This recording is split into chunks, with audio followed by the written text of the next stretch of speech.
Roy Marsh Jiu-Jitsu and Jeff Shaw at Triangle Jiu-Jitsu, and we're going to go over a half guard pass I use a lot. And I'll kind of show you the reasons I do it the way I do it. I teach a lot. I do moves based on preempting counters rather than counter, back and forth. So we have to understand what it is he's trying to accomplish. So can I get you lie down? So we're in the half guard. There we go. Right. And he gets the underhook. Okay. What I can't allow is two things: for this arm to bend and for this arm to get here. So come back.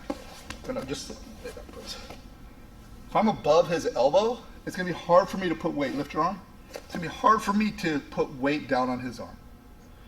Okay, so that's really important. I either want to be below the elbow, lift your arm now, or I want to make the arm straight where he can't curl it around my back. The other thing I want to make sure I do is when I do this, a lot of times people will try to set up the darce, and that's cool and all. I'll do that from side control, but I don't tend to like to do it from here because things don't work out for me well.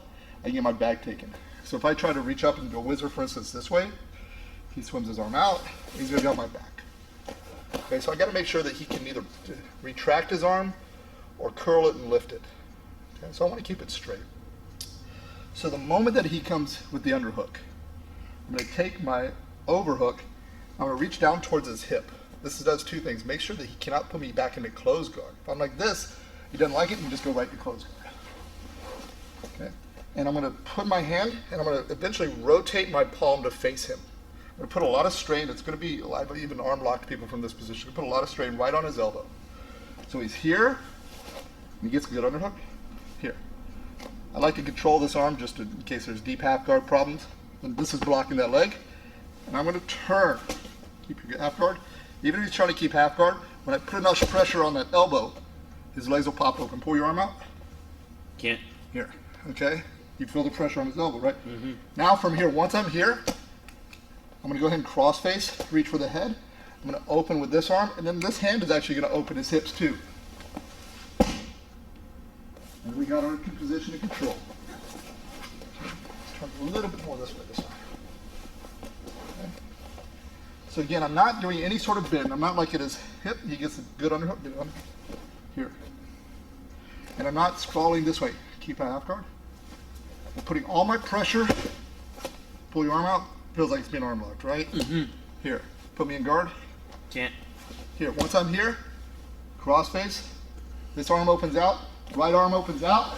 Putting his hips flat on his back. And we could switch into control position. And so that's a half guard pass. It works gi, but I use a lot no gi. And I've been doing this one for a very long time. It's something I find really effective instead of trying to shoot for darces or a typical overhook. I go straight. It's all about this rotation and driving my right hip down. In this case, my right hip.